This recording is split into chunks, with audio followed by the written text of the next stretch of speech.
December right around the corner, it's almost everyone's favorite time of year. No, not the holiday season, but time for another Star Wars movie to hit the big screen.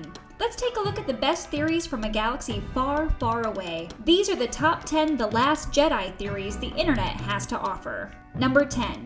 Rey will fall to the dark side. The Star Wars franchise is no stranger to heartbreaking betrayals. From Anakin turning to the dark side, to Lando's deception in Cloud City, we have seen plenty of characters change their allegiances over the past 40 years. In The Force Awakens, we saw Rey pick up a lightsaber and get to swinging pretty fast, almost like it was second nature to her. Yoda warned Luke back in the original series, the dark side is essentially the fast track to greater power. Could Rey's quick skills and deep connection to the Force come from a darker place? The latest trailer shows Rey questioning her place in the galaxy, just before Kylo Ren extends his hand towards her. Now, this could just be some fancy editing meant to rile up fans, but it just might be a clue of what The Last Jedi has in store next for our hero. Number 9. Kylo Ren and Rey are siblings. This theory states that both Kylo Ren, or Ben Solo as he was originally named, and Rey are both the children of Han and Leia, one representing the dark side of the Force and one the light. A twist revealing that the two are brother and sister wouldn't even be the first time we've seen this happen in the series, so it isn't too hard to believe. On the flip side, there's also a popular school of thought that is more inclined to believe the two will become lovers. Now that seems a little more Game of Thrones than Star Wars to us, but we'll all find out the truth come December. Number 8.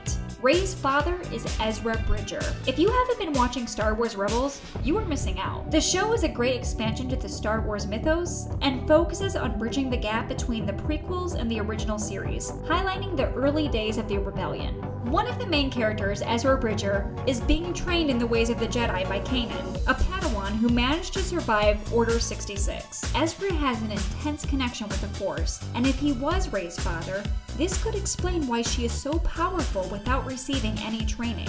We still haven't been told who Benicio del Toro is playing The Last Jedi, so he might just be Ezra. His age would line up, and he could have left Rey on Jakku to protect her from the First Order. Number 7. Supreme Leader Snoke is actually Mace Windu. You may want to do some serious stretching before all the reaching we're about to do with this theory, but let's take a look at the evidence backing it up. There was a popular theory floating around the internet leading up to and following the release of The Force Awakens that everybody's favorite traitor, Finn, is really Mace Windu's son. Now, if we believe this is true, it could explain why Kylo Ren keeps such close tabs on him. Perhaps he was instructed by Snoke to keep an eye out for his son. Could the awakening Snoke talks about refer to Finn and not Rey? We all know that Star Wars loves stories about fathers and sons, so it's not impossible, and would explain Snoke's personal vendetta against Luke Skywalker. After all, he was betrayed by his father back in the day. Speaking of Anakin's betrayal, let's address the bantha in the room. You're probably thinking, wait, Mace Windu died in the Revenge of the Sith. There's no way he's Snoke. But remember what Obi-Wan said? Your eyes can deceive you. Don't trust them. The Emperor's Force lightning can definitely do some serious damage, but we've seen Luke survive a similar attack in Return of the Jedi, and there's always that old cinema law, no body, no death. Mace would have been disfigured, and the lightning could change and warp the complexion of skin, just like we saw it do to Emperor Palpatine. But it's entirely plausible he survived and has been plotting his revenge ever since. And the final bit of evidence? We do see Kylo use Mace's classic back spin and slice move in The Force Awakens. Could he have learned this trick from his mentor? A remnant of his days fighting the Clone Wars? We'll let you decide for yourself. Number 6. The Knights of Ren were all trained by Luke Skywalker. Way back in 2014, when the first trailer was released for The Force Awakens, it featured a single shot of the Knights of Ren standing in the middle of a dark storm. This sparked debate and speculation across the internet, but The Force Awakens wasn't too forthcoming with answers. They were barely featured in the movie at all. The only two things we know are that they're not Sith and they're led by Kylo Ren. This information comes straight from behind-the-scenes interviews with the filmmakers, but it was all they were willing to offer. Watching his students turn against him could have destroyed Luke, forcing him into exile. Number 5. Luke will die, leaving Rey as the last Jedi. As we saw with the death of Han Solo in The Force Awakens, the filmmakers have no qualms with killing off the heroes of the original series to make way for the new generation. The trailer is full of hints that Luke won't make it out of this adventure, drawing parallels between him and Obi-Wan in A New Hope. Even the title itself, The Last Jedi, implies that the galaxy isn't big enough for both Luke and Rey. It's worth noting that the plural of Jedi is Jedi, but it's still looking grim for Master Skywalker. The only real flaw with this theory is it might be a little too obvious, but just because we see it coming doesn't mean it will hurt any less. Number 4. Rey is a clone of Luke Skywalker. Star Wars is no stranger to the concept of clones. After all, everybody's favorite bounty hunter, Boba Fett, was a clone, and the Clone Wars are a huge part of the Star Wars history. Clones were designed as weapons used to fight a war more efficiently than the clumsy battle droids of the past. A clone of one of the most powerful Jedi that ever lived would certainly be a weapon the Empire or First Order would have wanted to get their Force grip on.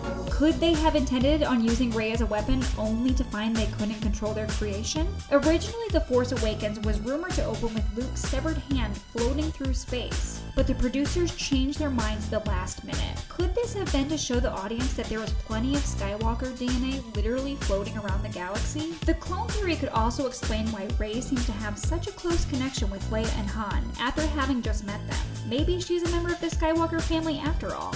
Number 3. Kylo Ren is a double agent working for Luke all along. This theory came from Tumblr and basically hopes that Ben Solo has taken on the Kylo Ren persona as a means to get closer to Snoke and the First Order. The theory speculates that Kylo is reporting everything he learns back to Luke, so that together they can finally take down the First Order with information from the inside. Double agents are always forced to make difficult choices, and the emotional struggle of Kylo Ren was a major plot point of The Force Awakens. This struggle looks like it's only going to amp up in The Last Jedi. The latest trailer shows Kylo in his brand new TIE fighter, locked in on Leia, his mother. We will find out how far Kylo Ren is willing to go to keep his double agent status protected. Number 2. Luke is training Rey to be a great Jedi. When the first teaser for The Last Jedi was released, "It's time for the Jedi to end," sent fans into an absolute frenzy. Why would Luke want the Jedi to end? Isn't he the last Jedi? The Jedi have been battling the Sith for centuries. Perhaps Luke has decided that there is a little wiggle room in the battle between good and evil. After losing his apprentice to the dark side, Luke would definitely be doubting this eternal struggle. He has seen both his father and nephew fall victim to the dark side. So what if he could eliminate the temptation by ending the Jedi and the Sith? The official poster for The Last Jedi shows Rey in the center with Luke on one side and Kylo Ren on the other. Towards the top of the poster, her lightsaber goes from blue to red, showing that she will have aspects of both the light and dark side. A gray Jedi would definitely be a better representation of balance in the Force. Could Rey be the first of a new type of Force user?